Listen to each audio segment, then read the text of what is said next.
What happened soon after was chaos on the subway car on July 6th. Derek says the man with the music reached into his pocket, so Derek struck first with a flurry of punches. Yeah, I just felt it's in my best interest to just start hitting this guy. But the other man had a knife and used it. He ended up stabbing me right in my rib. I didn't know it was a stab at first. It just felt really warm, and my breath cut really short. He was bleeding from his chest and arm. While riders recorded video and ran away, he says he felt alone. All right, so most people, what they think about when they think about knife defense are all the cool techniques, the disarms, or the 2-on-1s. Part of your knife defense sometimes starts after you've been stabbed. A lot of people have been randomly stabbed lately. People target people, just stab and run. What's important to do after that is vital, because you are your first responder. First thing you need to do, sometimes you're not going to realize that you're stabbed. You might feel like you got punched. I want to check where my wounds are, expose my wounds and see where they are. Next, I want to pull up my phone.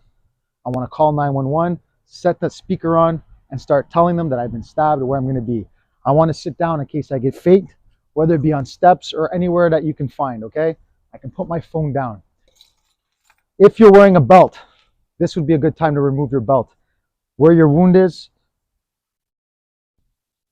you want to use it as a tourniquet. You want to put that pressure, cut off that circulation while you wait for help. Try to relax your breath so that your adrenaline dump's going to come in. You don't want your heart beating fast, because then the oxygen or the blood's going to pump quicker.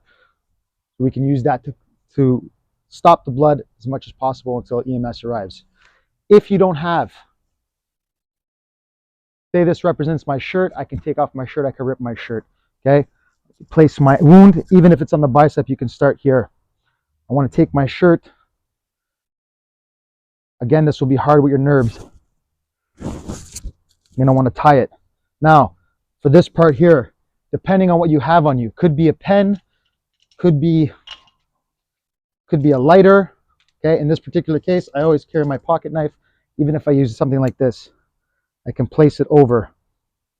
Put your piece on, whatever it is that you're going to use. Tighten it up.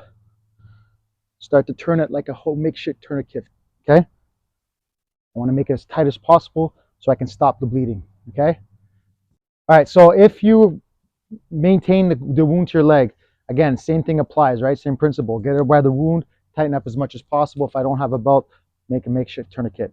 If my wound is to the body, and I notice it's to the body, some people will say to stuff the wound with gauze and then put something over to get pressure. In this case, you're probably not going to have gauze, so I don't want to be putting anything inside my wound so I don't cause any infection, okay?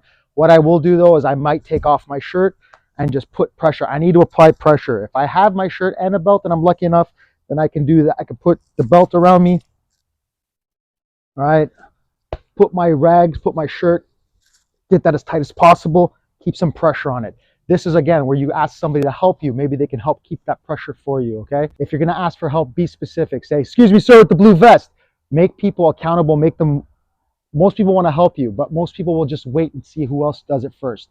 Ask specifically for the person you need to help you so that they can be more inclined to help you, all right? Start thinking about your self-defense as more than just the disarm or the takeaway, all right? But other than that, you're really not gonna stop the bleeding. You just wanna kind of mitigate and reduce the bleeding as much as possible, keep as much pressure until EMS arrives. Again, that's why pulling out that phone initially is gonna be important, because you already have them on speaker and they could also give you instructions to help prolong your life. All right, guys, stay safe. You're your first response. Train for trauma.